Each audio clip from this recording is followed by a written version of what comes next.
today we start a little bit late in the day, and in our run, we're almost at a mile here along the Charles River in Boston. And I've noted before that big difference between real runners, talented runners, the runners who say they love running, and myself is exactly that they're like, when they're going to go to run, the energy that propels them onto the track is much greater than it is for me. I was supposed to have done this run about 4 hours ago, but I've just been dilly-dallying, putting it off until eventually the shame was too big, and then I finally just got out here because I didn't want to come here. Part of it, which is ironic, is the weather out here. It's about 60 degrees. As you can tell, it's nice and cloudy. This is perfect running weather. This is exactly the kind of running weather I could have all year long. The runners would love this kind of weather all the time.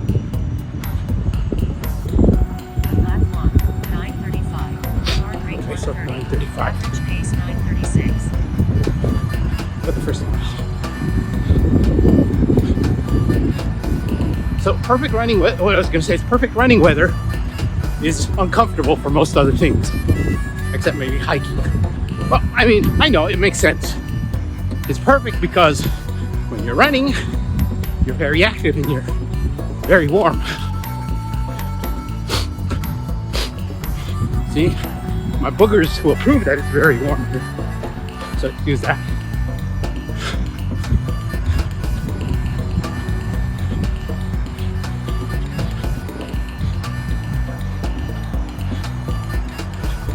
And so for running, you definitely do want the weather to be at least 10 to 15 degrees cooler than it would be for walking.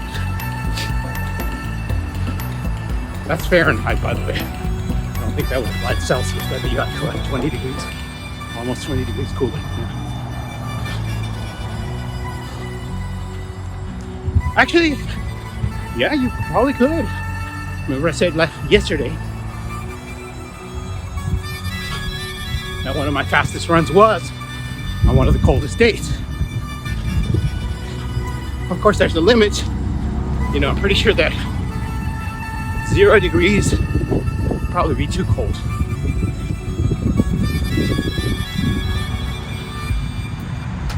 I don't know, maybe one day I'll try it. Definitely too cold for running barefoot.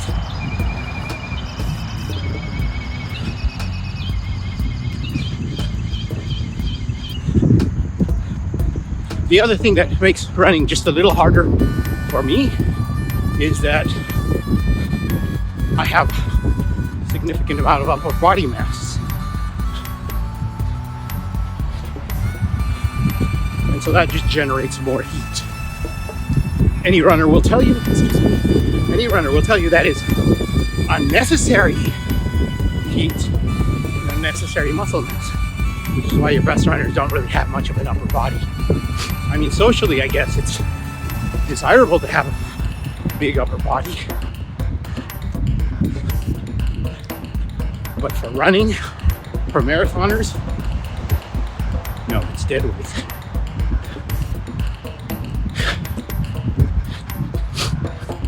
Excuse me. Sorry about that. I still have lots of boogers again, I apologize. I think it's maybe because, like I just said, I have just come out to the cold weather, or this weather. I'll get used to it. So the running in a few minutes is actually going to start to feel pretty good. Well, within the context of it always hurts. What I'm saying is, it'll feel good, at least in that it's not uncomfortably warm.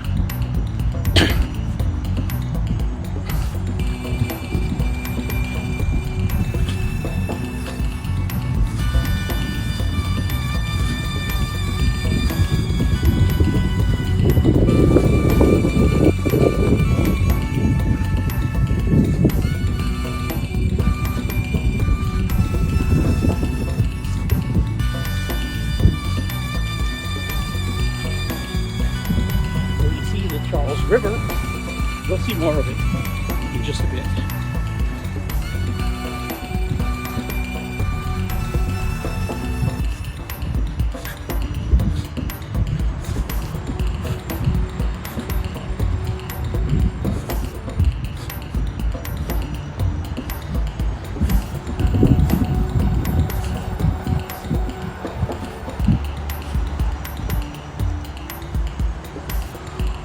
The only thing about this trail is I've got to stop. Oh, thank you. No, I think actually it's a red light. I don't think he was just being nice. Although whatever it was, as soon as he stopped, I needed to cross. Like I said, if he was being nice, then he was probably gonna upset the people behind him. So the sooner I get out, the less inconvenience they are.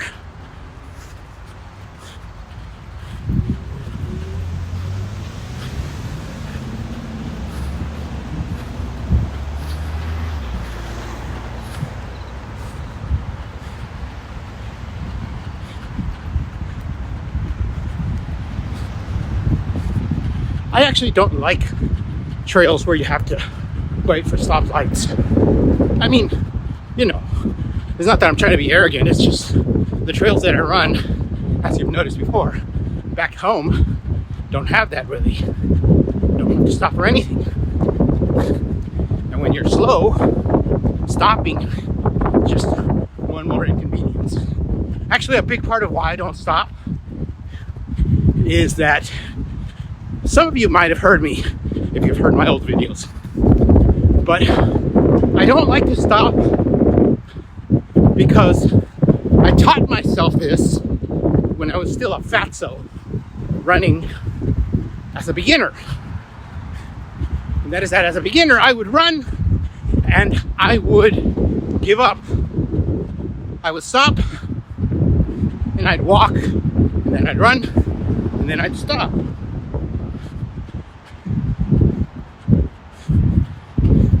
Now, back then, I interpreted that as a sign of failure, as a sign that I'm never going to get good at running because I'm always stopping. That's what it felt like. Now, today, I have realized that is the wrong way to look at it. But you know, when we're beginners, we are full of many ideas that turn out to be wrong. And that was wrong, but I mean, it works. It's just not entirely correct. So it worked for me because for me, stopping to me, I would make it mean that if I stopped, the run was over. It's over, go home.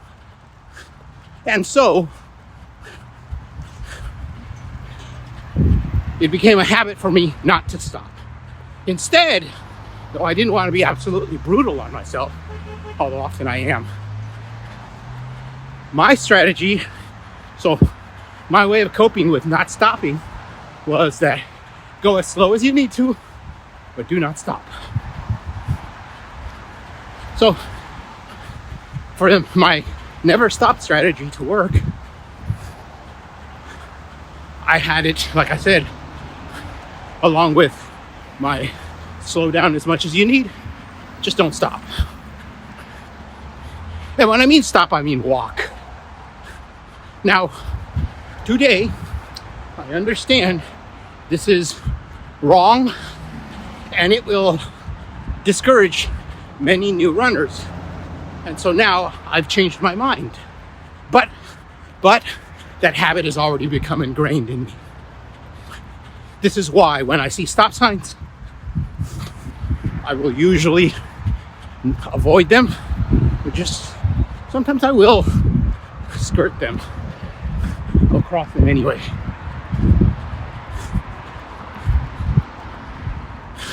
Because that habit has been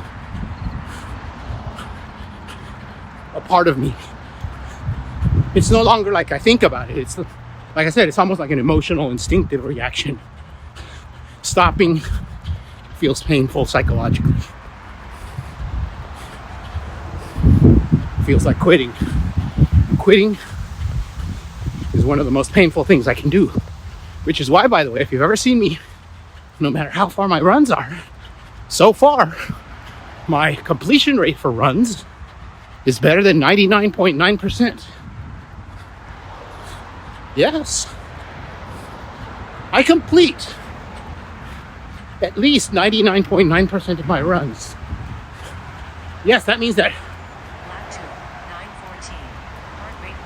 of 1,000 runs, I might have quit 1. Okay, maybe 2. And those runs, I can remember 1. I quit it because, I forgot. It was in the middle of summer, and I was in my first mile of the run. It was hot weather, and I did not bring salt or water. And that was during one of those times when it was like 95 degrees. I think I did, I brought 700 mils of water, no salt. Thing was that, in my case, salt was absolutely essential for me to survive a 10 to 12 mile run. So, I stopped the run and I drove back to the house just to get my salt tablets. I was literally going to go to the local McDonald's and pick up some salt packets. But since I was already sweating and in running gear and barefoot, many establishments don't like when you go in barefoot. The whole prejudice against hippies is like 50 years old, but it's still going strong.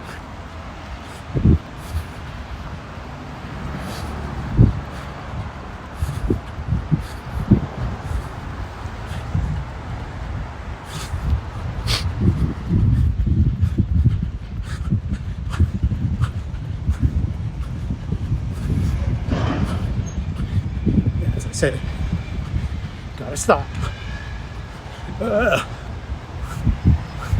No choice.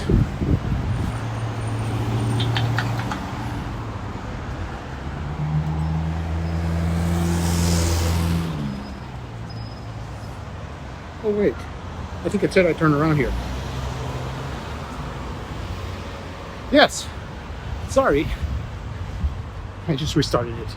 This is my turnaround point.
Dirt trails. Did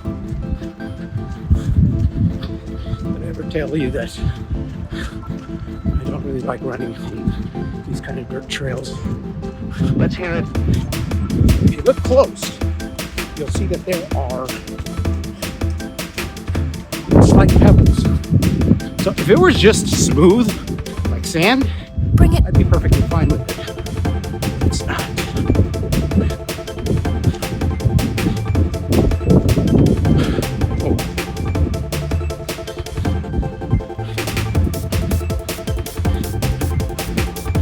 The actual bike path is over there, but I thought I'd take you by the river again, even if I have to suffer. And that question always gets asked whenever I say I suffer a bit. Oh, well, why don't you wear shoes then? Duh. You know what? I didn't run barefoot to feel better. Running barefoot is not about feeling better. At least not for me. That's not what got me into it. There's a certain reality, a certain sensory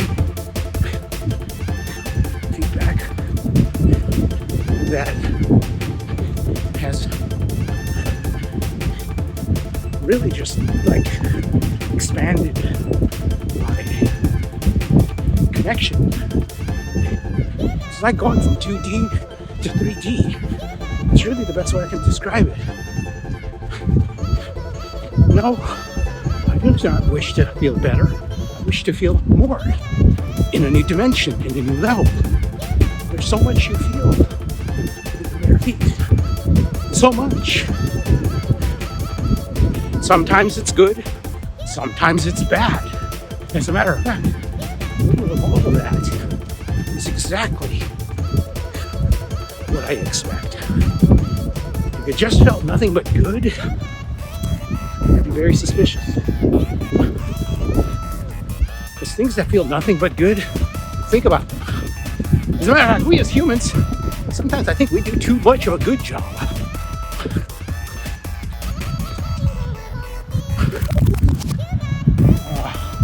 I see what they're doing. They close the trail there, so. We as humans do too good of a job making things feel good. And we also work too hard to avoid pain. There's definitely some pain that we should avoid. Some people suffer from really horrible shit. Some chronic pain that absolutely they should have resolved.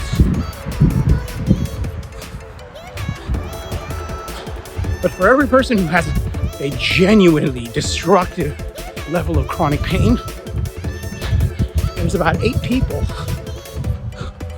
who have mild and moderate pain that almost certainly would have gone away by itself. Of course, instead of letting it go away, they took pills and pills and pills. Well, not only that, but sometimes the pills aren't really masking the physical pain. It's kind of funny how we've done a number of studies where people who are suffering emotional problems, who have bad relationships or no relationships, are more likely to abuse pain meds. I mean, to a certain point, you'd be like, well, duh. Well, no, not duh. This is an important thing. First, pain has some value. Yes, when pain gets out of control, of course, as I said. But in so many cases, it's complex. That's all I will say. It's complex. And in some ways, we've oversimplified it too much. That's not good either. Let's get some more dirt trails. And more pebbles. Pebbles, pebbles, pebbles. Yes, endless pebbles. Well, as I said, I've asked for it, so there's no point in complaining.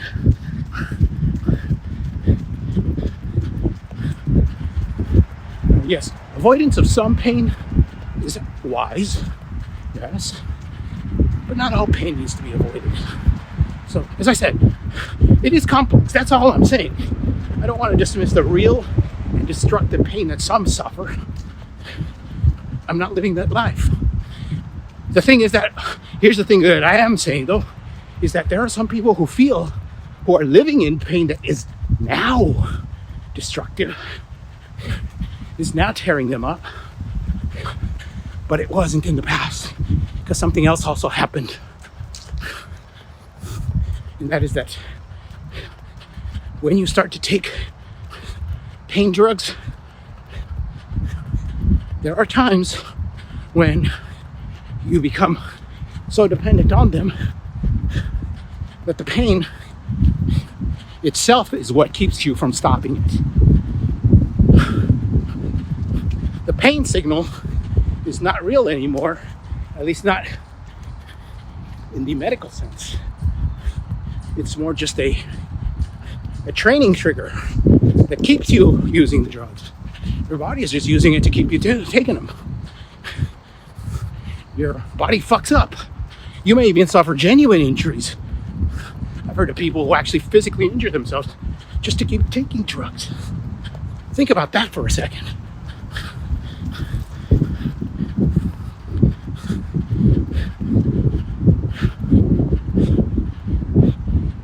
Anyway, my whole point of talking about all of that was, why don't I get sandals and avoid the discomfort? If it was really uncomfortable, I would too. So my whole point is, pain is complicated and simple solutions not so good. Sometimes we take pain pills when we don't need them, and then we become dependent on them, and then we can't leave them. I most definitely do not want to do that.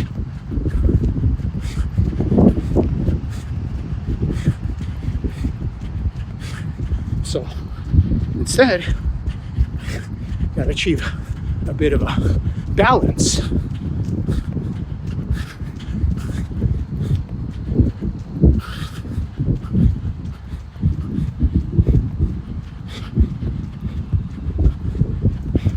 I do not want to become a slave to pain,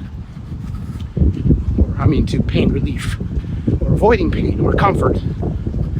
That was my other point, the other side of the coin I wanted to discuss, which is, I do see too many people seeking comfort.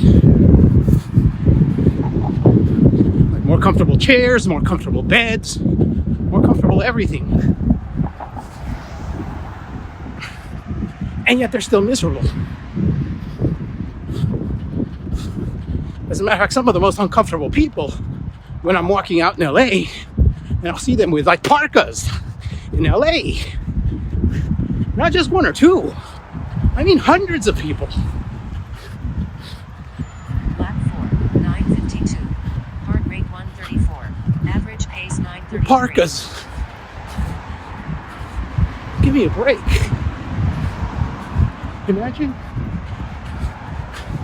you've got a jacket made for Arctic weather in 50-degree temperature, and they're still too cold. They've got climate-controlled quarters, and they're still too cold. They've got so many comforts, creature comforts, and they're still uncomfortable. Lap 6, 8:41. Heart rate 132. 6 miles. Average pace 9:19.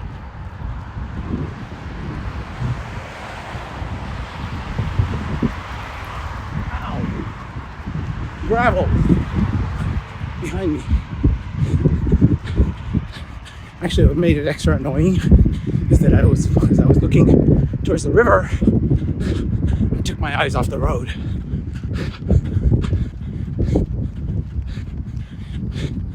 If I keep my eyes on the road, even though I'm not consciously looking at it, I guess my subconscious registers the rocks, and I avoid most of them without even thinking.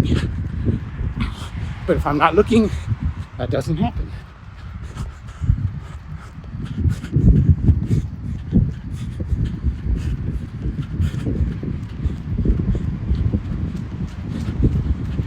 I've also noticed that because whenever I run and it gets dark, if I can't see the road anymore, I'm also more likely to run into pebbles on the road.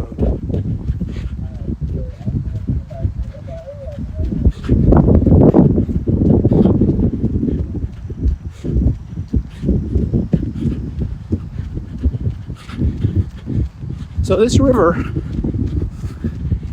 or this trail, is known as the Dudley White Bike Path in honor of a cardiologist who I found very admirable. So Dr. Dudley White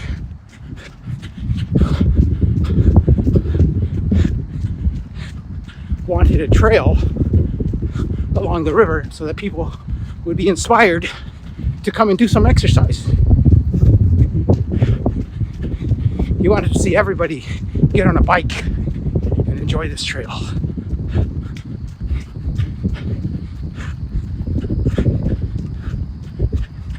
That's a great goal.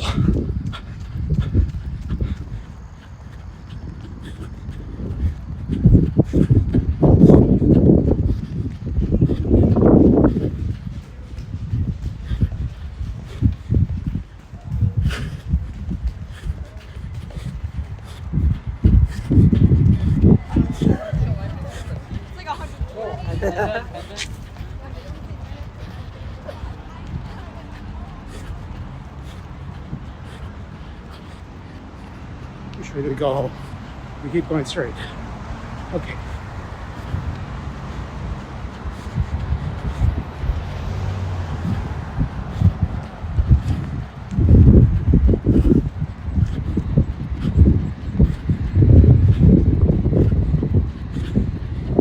And it does seem like a good goal to see my people get that motivation. See?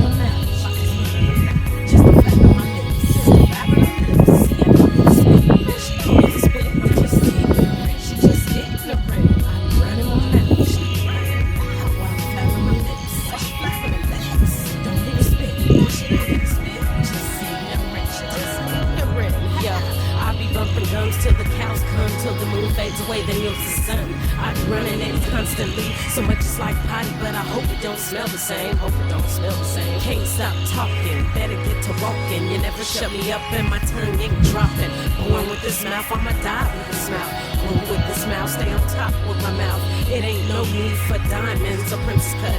Hey, cause what I say is enough to make you understand, appreciate. I'm the loudmouth producer that you love to hate. Yeah, talking in the movies, talking with the doobie. Could you shut your mouth? Talking in the movies, talking with the doobie. Could you shut your mouth? Diarrhea in the mouth, a potty mouth don't sound sexy, so wash it out.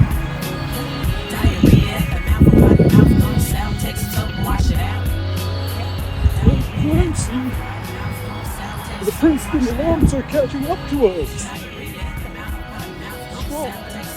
Stroke.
Whoa, I think this is gonna send me under the bridge. And that I do not believe is my goal.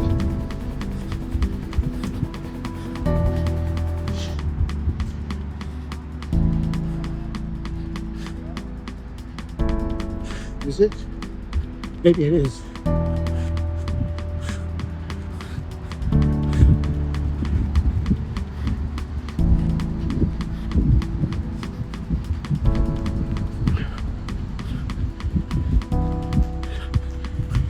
I think I'm going off trails.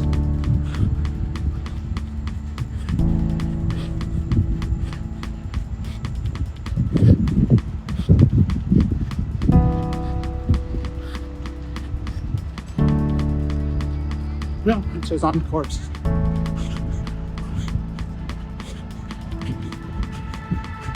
I guess I thought I was going a little off, but no, it's the correct place.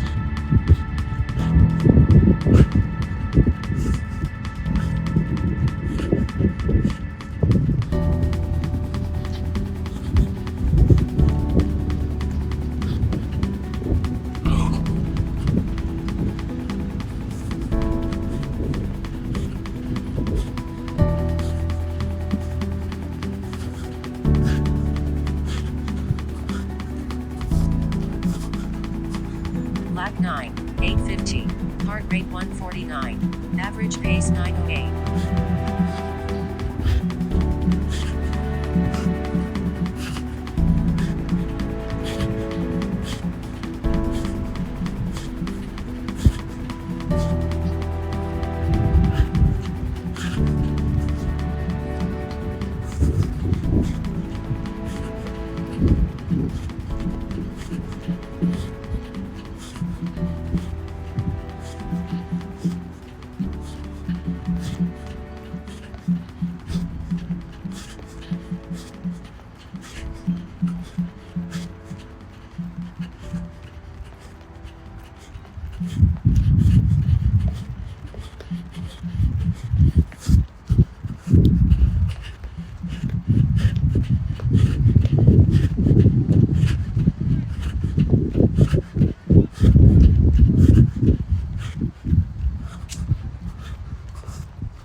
This was where I'd started my run.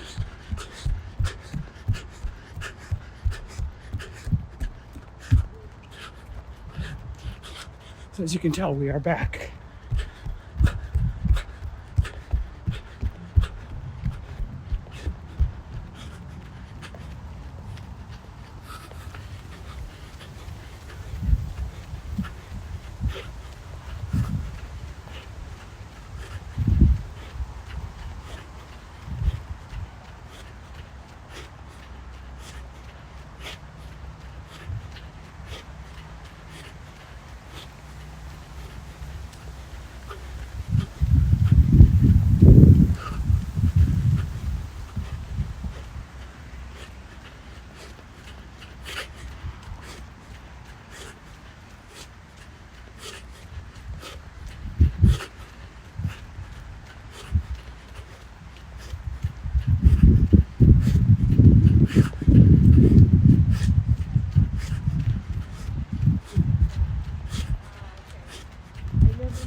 Pebbles. Ow.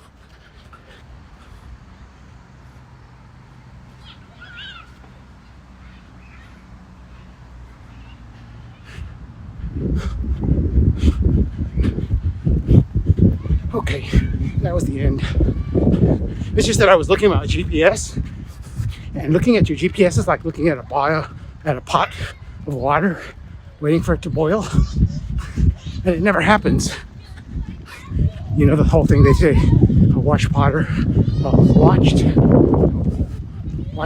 I think, never boils.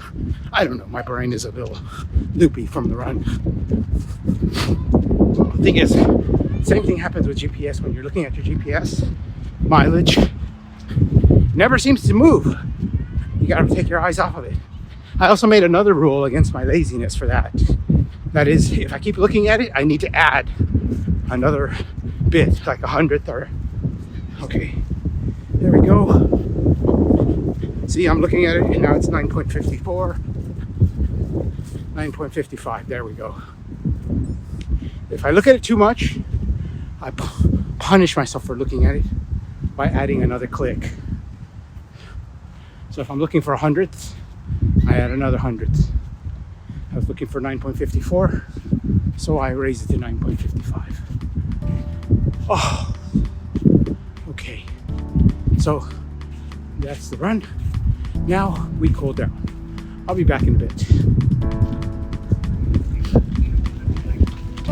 Okay, so we have finished our run, a little over 9.5 miles, and a 2.5 mile cool down, which is a little bit longer than normal, but it's because I did the little 2 bridges here, and you know, this was the shortest I could do. But anyway, this was actually interesting. I tried to keep it a little less than intense, but I think I failed because I was looking at my heart rate. I haven't checked yet. Once I post it, you'll see, but I didn't think I was going to go as intense, but it appears that I probably did. So pace, I think it's just because yesterday I did my other longer run and that was too hard. And this run was a little easier, but I was still carrying the fatigue from the previous run. So that's what really got me here. The whole area out here is, of course, beautiful. This is, Harvard is just up that way in the direction of the camera. So this was where I'd originally started. So, but as I said, as far as the area itself, this trail, very nice trail. Weather was nice. Like I said, it's always funny because I didn't want to start the run, but once I do it, the weather's great for this. So it's always a lesson to those of you who don't want to run, which is, you know what, push yourself anyway. Once your engine has warmed up, you will probably be, if you don't love it, you'll at least be okay with it, which is what happened with me. I felt okay, and I'm like, you know what, let's keep doing it. And I kept, and I finished my loop. So that is a good thing. Now, we'll see if I can run tomorrow. I don't know. I don't think I should be running so many times. It's not that I can't run every day. I can, but the thing is that I'm traveling a lot. So I've got a lot of miles on my legs. Yesterday, I didn't just run the 12 miles that I ran too fast. I also walked another 8 miles. So I did a little over 20 miles yesterday. So that's just harder for recovery. Then I don't get enough sleep. So either way, though, this was a good run. And now it is time to rest. Time to get a drink, time to get a shower, and to enjoy the rest of Cambridge, Boston, and Harvard. So until next time, don't forget, challenge yourself.